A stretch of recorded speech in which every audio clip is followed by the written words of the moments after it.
In 1995, you could walk into a McDonald's with a $5 bill, buy a Big Mac, a large fry, a drink, and you'd still get change back. Right, it was just a given. Yeah, I mean, it wasn't just a transaction. It was basically a mathematical certainty for American families. Yeah. But last week, industry analysts dropped a piece of data that I think should fundamentally change how we view the American economy right now. It absolutely should. Because over the last 30 years, the price of that exact same burger hasn't just outpaced normal inflation. It has, it's exploded by 337%. Which is just a staggering number to try and process. It really is. And, when we think about the critical infrastructure of America, our minds usually go straight to the concrete and Well, steel. sure, the physical things. Exactly. You think about the interstate highway system, right? Right. Or the power grids, keeping your lights on, the water lines running under your street. You just expect them to be there. They are the invisible scaffolding of our daily life. Yeah, you don't even think about them until they break. Right.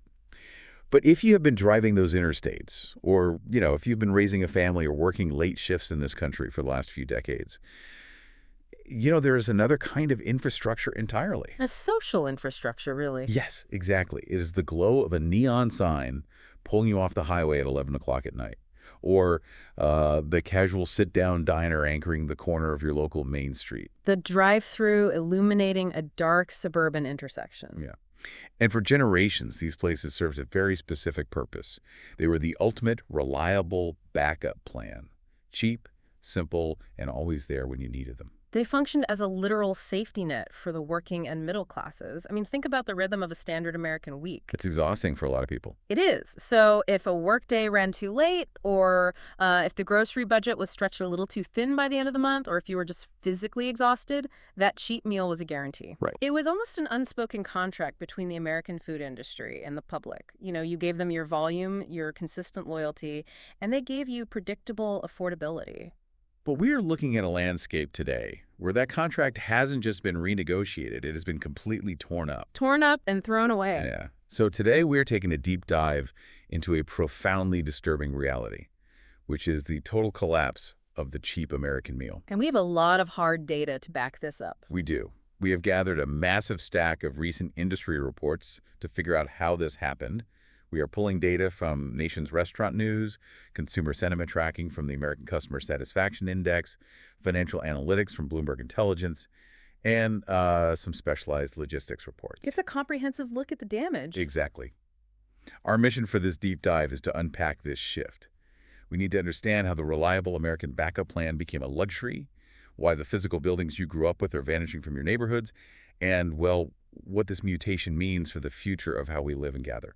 Because the numbers we have to go through, they paint a very stark picture. They really do. It is vital to understand that we are not looking at a temporary economic dip here. This isn't just, a minor fluctuation in the wholesale price of beef or a seasonal hiring shortage. Right. It's much deeper than that. We are documenting a fundamental structural transformation of the entire restaurant industry. The foundational premise of fast food, the core idea that you trade a certain level of culinary quality for extreme affordability and supreme convenience, is basically breaking down at every single level. We have to start with the most visceral shock to the system.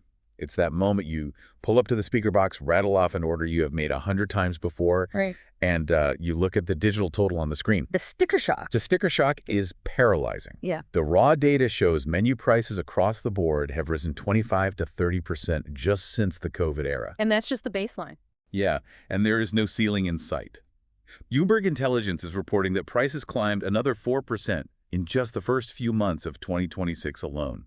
That moment at the speaker box is jarring because it violently violates your deep-seated memory of what these items are supposed to cost. Right. You know what a burger should cost. Exactly. You have a mental anchor.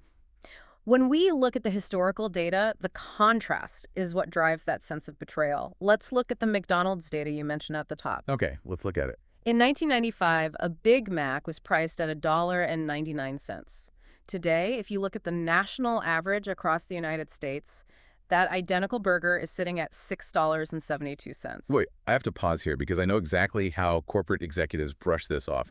They trot out the inflation argument, right? Oh, absolutely. Every time. They point to the 30-year span between 1995 and 2026 and say, well, everything gets more expensive over time. The cost of a house has tripled. The cost of a new truck has skyrocketed. Right. They argue a burger is just following the natural macroeconomic curve of the country. Exactly. Isn't this just normal inflation over 30 years? It sounds like a reasonable defense until you actually stress test the math. Okay, break the math down for us. Normal, healthy economic inflation, the kind targeted by the Federal Reserve to keep the economy moving without crushing the consumer, sits roughly between 2 and 3% annually. Right. So when a Big Mac goes from $1.99 to $6.72, representing a 337% overall increase, that equates to an annual inflation rate of nearly 11% year over year for 3 uninterrupted decades. Wow. 11% every single year. Exactly. And the disparity becomes even more aggressive when you look at the side items, which, cost pennies to produce. Yeah. An order of large fries at McDonald's jumped from $1.29 to $5.39. $5 for a potato. Right. That is a 417% increase.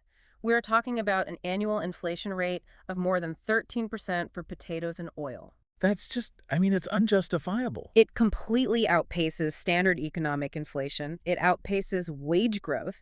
It outpaces the rising cost of living in almost every other consumer sector. So the whole excuse of it's just inflation falls apart. Completely. The underlying mechanisms, franchise real estate costs, localized algorithmic pricing models, and massive increases in corporate overhead have mutated. The value proposition is just gone. And it isn't an isolated phenomenon at the Golden Arches either. We are tracking this identical pricing explosion across every legacy brand that used to define the concept of the cheat meal. Oh, it's industry-wide. Let's look at Subway.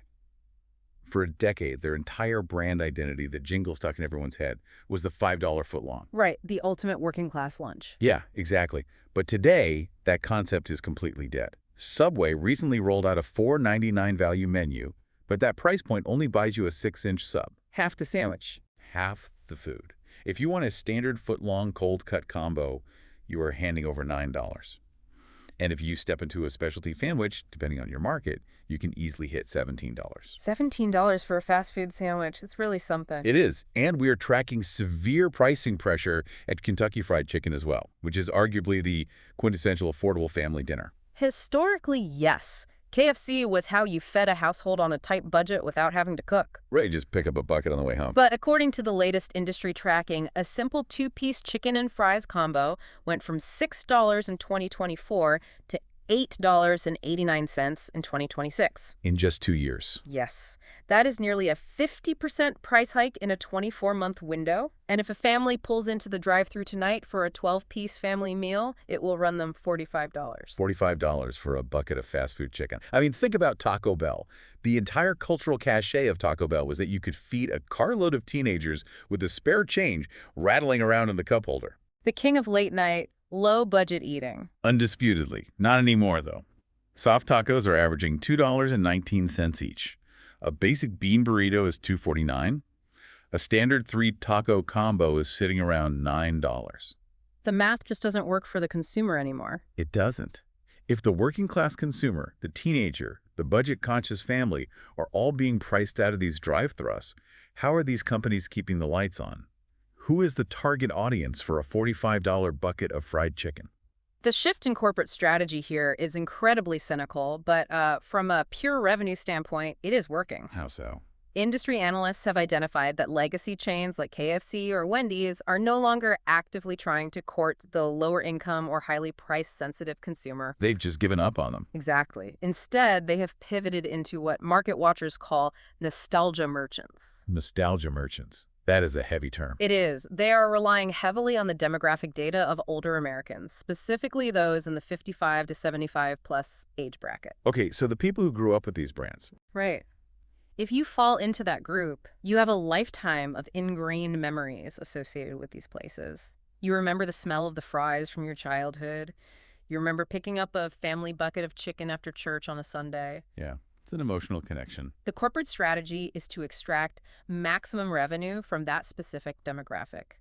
They are betting that you will pull into the drive-thru and pay $30 for an 8-piece meal purely out of habit, comfort, and nostalgia, even when the rational economic math tells you to drive away.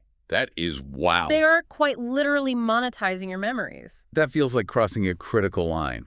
It really brings us to the psychological breaking point between these corporations and the American public. It's causing a lot of friction. Because it is bad enough that the food costs significantly more, but what the customer satisfaction surveys are showing us is a deep, vocal resentment fueled by the fact that you are actively getting less food. The term for this is shrinkflation, and it is an incredibly abrasive tactic. Explain how that works in this context. To protect their profit margins without pushing the sticker price so high that it triggers an immediate boycott, corporations shrink the physical size of the product and quietly downgrade the quality of the raw ingredients. Right.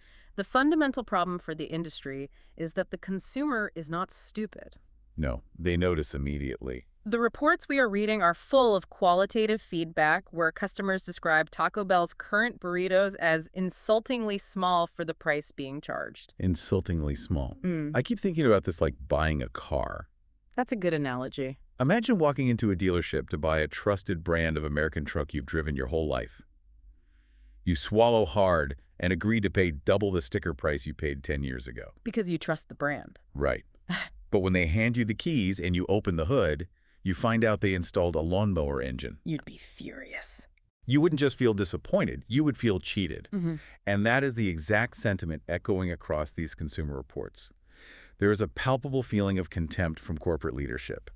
Customers are articulating in various ways that these chains are selling the memory of the food, not the actual food itself. The disconnect between the corporate suite and the reality of the drive-thru lane is playing out publicly too. We look at the transcripts from McDonald's earnings calls, and the executives openly admit their customers are furious. They know what's happening. They acknowledge the pushback on pricing. Yet the operational response is baffling. They roll out highly publicized, limited-time value meals that offer very little actual caloric value, while quietly allowing the average cost of their core legacy items to continue drifting upward. There was a moment recently that perfectly encapsulated this total failure to read the room. Chris Kempczinski, the CEO of McDonald's, put out a video doing a taste test of their new Big Arch Burger. Oh yes, that video. Let's provide some context for this item. It is a massive premium burger that, depending on where you live, costs between $8 and $13 just for the sandwich. No fries, no drink. Just the burger. Right. In this video, you have a CEO sitting in a sterile corporate test kitchen, wearing a suit, taking a highly curated bite of a $13 fast food burger. He smiles and declares it delicious. It was so tone-deaf. Completely. Yeah. His facial expression, his body language, the entire production felt so profoundly staged and forced. It was completely divorced from the reality of the mechanic or the nurse who was being asked to hand over nearly an hour's wages for a single sandwich handed through a window. That video is a perfect artifact of a psychological break in the industry. When a transaction at a fast food counter costs $3, the consumer is incredibly forgiving. Right, your expectations are adjusted to the price. If the burger is a little cold or the fries have been sitting under the heat lamp too long, you dismiss it. It was $3. It is a minor inconvenience. Yeah, just move on. But when a corporation demands $12 for that exact same burger, the power dynamic inverts. The transaction goes from being a cheap convenience to an insult. Exactly. When a consumer feels ripped off by a brand they trusted for decades, the relationship suffers permanent damage. It breeds a hostility that is very difficult for a brand to reverse. If they know the customer is angry, if they know the trust is broken, why keep pushing the prices up? To figure this out, we have to look behind the counter. We have to look at the macroeconomics. Yeah, we have to examine the macroeconomic pressures that are crushing the traditional fast food business model. It is incredibly easy and often justified to point the finger at corporate greed. But the structural realities of operating a physical restaurant in America have fundamentally shifted underneath their feet. The operating costs have become suffocating for these franchise owners. We pulled the analytics from Black Box Intelligence, which tracks restaurant performance data, and cross-referenced it with the National Restaurant Association. But what did that show? The cumulative inflation impacting the core costs of running a restaurant, meaning hourly labor, commercial real estate rent, and base commodities like beef, wheat, and cooking oil, has driven baseline expenses up by nearly a third since 2019. Nearly a third. Yes. The margin for error has just vanished. Maintaining profitability is a daily struggle for operators. The data for 2025 shows that 42% of restaurant operators reported their businesses were not profitable. Wait, I want to make sure I heard that correctly. Nearly half of the restaurants operating in America last year lost money. That is correct. They operated at a loss. That is a staggering figure. It means the entire industry is teetering on a cliff edge. It really is. And then layered right on top of those existing operational nightmares, we had the gas price shock. The geopolitical landscape directly impacts the drive-thru. The outbreak of the Iran war created massive instability in the global energy markets. Global oil prices spiked violently. This drove U.S. inflation to a three-year high of 4.2% in May of 2026. We look at this specific data point because energy costs at the gas pump have a direct, immediate, and brutal impact on consumer behavior, particularly regarding discretionary spending like eating out. The connection between the gas pump and the drive-through window is completely linear. It is. Think about the average American commute.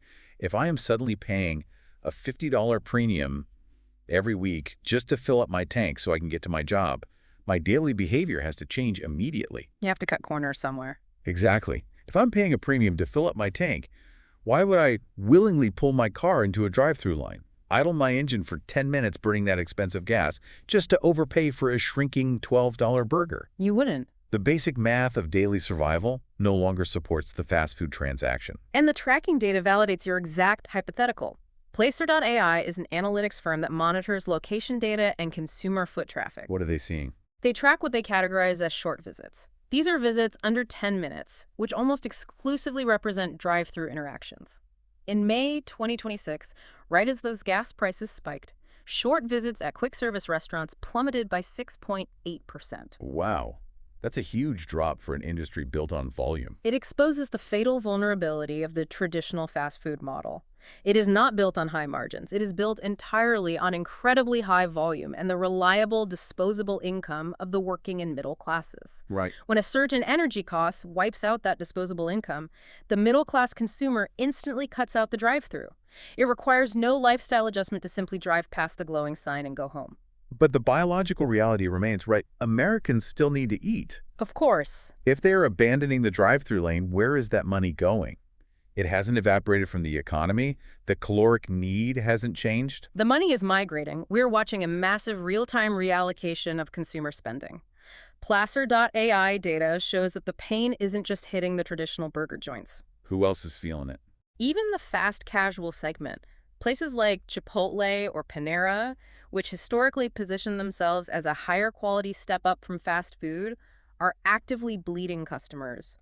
They are specifically losing the middle-income consumer, the household earning between $100,000 and $125,000 a year. Okay, so if the fast food joints are too expensive and the fast casual places are losing the middle class, where are people actually getting their food? The tracking data shows they are shifting in two very distinct, almost opposite directions. What's the first one? The first shift is toward value-oriented grocery stores. We are seeing a massive surge in foot traffic at places like Aldi and Trader Joe's. Well, that makes sense. These brands have aggressively expanded their hot food sections and ready-to-eat lunch offerings. Consumers have done the math and realized they can walk into a grocery store, buy a pre-made, high-quality meal, and walk out for a fraction of the cost of a fast casual burrito bowl. I see that. The grocery store basically becomes the new fast food proxy. Yeah. But what is the second direction? This is the shift that completely disrupts the historical hierarchy of American dining. Consumers are migrating back to casual, full-service, sit-down restaurants. Wait, really? Yes, they are actively choosing to trade a $16 drive-thru combo eaten out of a paper bag in the front seat of their car for a $20 sit-down meal at a place like Chili's or Applebee's. Let's sit with that for a second because it flips the entire American dining script upside down. It really does. Historically, the casual diner, the sit-down restaurant, was the premium option. It was the place you went to celebrate a birthday or a Friday night treat after a long week. Fast food was the cheap daily fuel. That was the old dynamic. So you were saying people are now going to traditional sit-down restaurants with waiters to actually escape the prices of fast food. The paradigm has entirely inverted. The data from the 2026 American Customer Satisfaction Index, the ACSI, illustrates this perfectly. This index is crucial because it doesn't just measure foot traffic. It measures how consumers actually feel about their experiences. And what are the scores showing? The quick service restaurant sector, the fast food chains, have flatlined. Their customer satisfaction score is stuck at 79. Meanwhile, full-service sit-down restaurants are holding strong at an 82. And if you dig into the fast food category itself, the legacy brands, the old guard, are struggling to maintain relevance while newer concepts are taking the crown. That's exactly right. Jersey Mike's just debuted on the ACSI with a score of 84. They dethroned Chick-fil-A, which had held the #1 spot for years. The ACSI data and the foot traffic migration point to a singular conclusion. The American consumer has written a new value equation. A new definition of value. Value used to be strictly defined by the lowest possible price point. But because the lowest possible price point no longer exists in the current economy, the definition of value has evolved. So what is the new equation? If a consumer is forced to spend $20 to feed themselves, they now demand a physical and social experience that justifies that $20. Right, they want to feel like you're getting something for it. They want to walk into a dining room that is clean, well-lit, and climate-controlled. They want their food served on real plates with metal silverware. They want waitstaff to bring them their meal and refill their drinks. They want actual hospitality. Exactly. They want to be treated with a baseline level of human hospitality. Because their discretionary budget is so heavily squeezed by inflation and gas prices, they are taking the money they used to spend on 4 disappointing drive-through trips and consolidating it into 1 or 2 higher-quality sit-down occasions. The inevitable physical result of this lost traffic, combined with the skyrocketing operational costs we discussed, is now playing out on main streets across the country.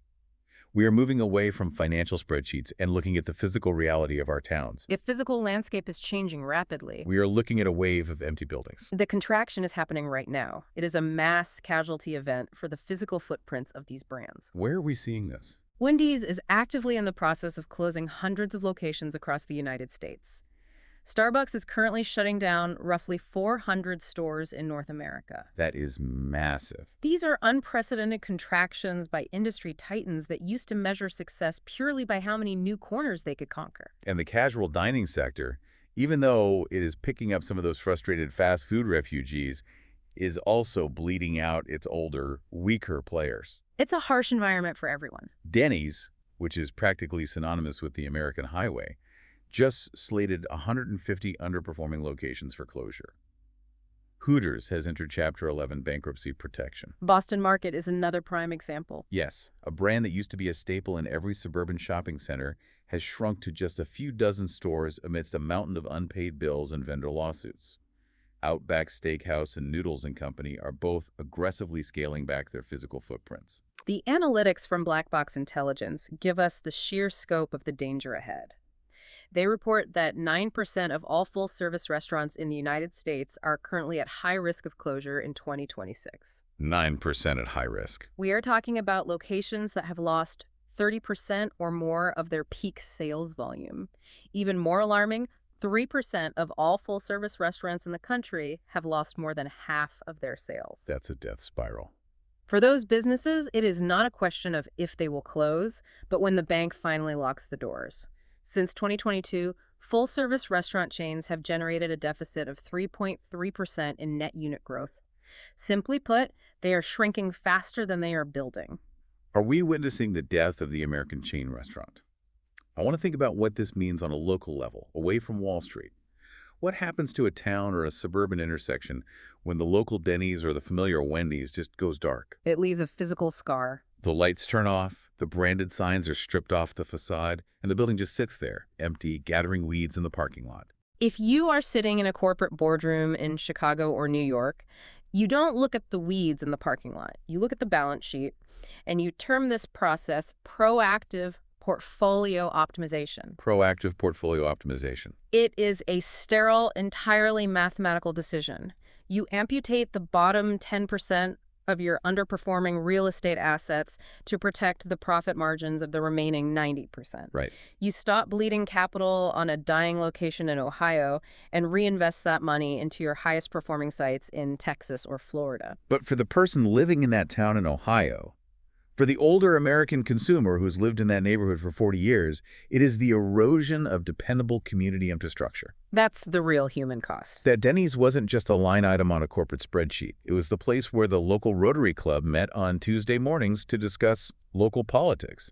It was where the high school football team went to celebrate after a Friday night game. It was a true third place. Yes, a well-lit, safe, temperature-controlled place for a senior citizen to get a bottomless cup of coffee, read the morning paper, and have a 5-minute conversation with a waitress they've known for a decade. When those buildings go dark, a vital piece of the community's social fabric is ripped out. You lose a gathering spot. And the void left behind by those community gathering spots leads us to the final phase of this data. Because the industry is not just dying, it is actively mutating. Mutating into what? To survive this brutal economic collapse, the restaurant business is abandoning the traditional model of human hospitality entirely. They are replacing the local diner with something cold, industrial, and strictly digital. We need to talk about the rise of ghost kitchens. If you aren't familiar with the term, a ghost kitchen is exactly what it sounds like. It's a very literal description. It is a commercial cooking facility built exclusively to fulfill digital delivery and takeout orders. There is no dining room. There are no tables. There is no glowing neon sign facing the street. There's no public-facing element at all. There is no front-of-house staff to greet you, hand you a menu, or ask how your day is going. It is just a stainless steel kitchen, usually located in a cheap, windowless industrial park or a retrofitted warehouse, designed to do nothing but pump out food for apps like Uber Eats and DoorDash. The economics of a ghost kitchen perfectly explain why they are dominating the future of the industry. If an operator wants to launch a traditional brick-and-mortar restaurant today, they are looking at an initial capital investment of roughly $1 million. That's a huge barrier to entry. You have to build out a dining room, buy expensive real estate on a high-traffic corner, and hire a massive staff. To launch a ghost kitchen, the capital requirement drops to around $30,000. $30,000 versus $1 million. The math is just undeniable. You eliminate the prime real estate rent, you completely eliminate the servers, the hosts, and the cashiers, and you strip the operation down to pure mechanical production. The global ghost kitchen market was valued at $97 billion in 2025, and the growth curve is exponential. It sounds like restaurants are turning into server farms. That's a very accurate way to put it. You aren't interacting with a cook who takes pride in his grill, or a cashier who remembers your regular order. An algorithm simply routes a digital ticket to a tablet. A worker, or increasingly a machine, assembles the meal, seals it in a brown paper bag, and hands it off to a gig economy delivery driver who drops it on your front porch and takes a photo of it. The entire human element is gone. The hospitality that defined the industry for a century has been erased. It is a complete ideological shift from hospitality to pure logistics, and this shift is being rapidly accelerated by automation. Tell me about the automation data. By 2025, 45% of professional kitchens reported adopting AI technology into their daily operations. We are seeing voice AI taking over the remaining drive thrusts. They are replacing human operators with algorithms to cut average order times by 20 to 30 seconds. Just to shave seconds off a timer. We are seeing automated, robotic burger flippers and fry cooks being deployed to entirely eliminate back-of-house labor costs. You have to remember the margins we discussed earlier. The 3 to 5% margins. Exactly. In an era where third-party delivery apps are extracting a 15 to 30% commission on every single order, restaurants are desperate. Their profit margins currently sit between an abysmal 3 and 5%. The only mathematical way to survive is to automate, downsize the physical footprint, and eliminate the human being from the equation entirely. We're even seeing a bizarre mutation of this with the rise of host kitchens. This is where a struggling traditional restaurant rents out its idle kitchen capacity to virtual, digital-only brands. It's a very strange phenomenon. You might be sitting on your couch, scrolling through a delivery app, and ordering from a brand new, trendy, hipster burger joint, but that restaurant doesn't actually exist. The food is being cooked in the back of the local Applebee's by their line cooks, using the same fryers, just packaged in a different branded bag. Efficiency and logistical routing are entirely replacing community presence. This is the bleak reality the data presents us with today. The era of the cheap, easy, and reliable American fast food meal is over. It has been crushed by a perfect storm. A perfect storm of economics and technology. Cumulative inflation drove up the basic costs of food and labor. Rising energy costs decimated the disposable income of the middle class. Aggressive, cynical corporate pricing strategies alienated the core customer All base. right. And finally, a fundamental, permanent shift toward digital, app-based delivery logistics removed the need for a physical dining room. The traditional model is fundamentally broken, and the industry is retreating into windowless industrial parks simply to survive. We started this deep dive by talking about infrastructure. The neon signs glowing over the highway, the corner diners with the vinyl booths, the familiar drive thrusts at the edge of town. The safety net. They were the backup plan. They were the places we went when we had nowhere else to go, when the fridge was empty, or when we just needed something simple, easy, and undeniably American. And we are losing them. We really are. They're being priced out of our reach, mathematically optimized out of existence, and physically erased from our towns.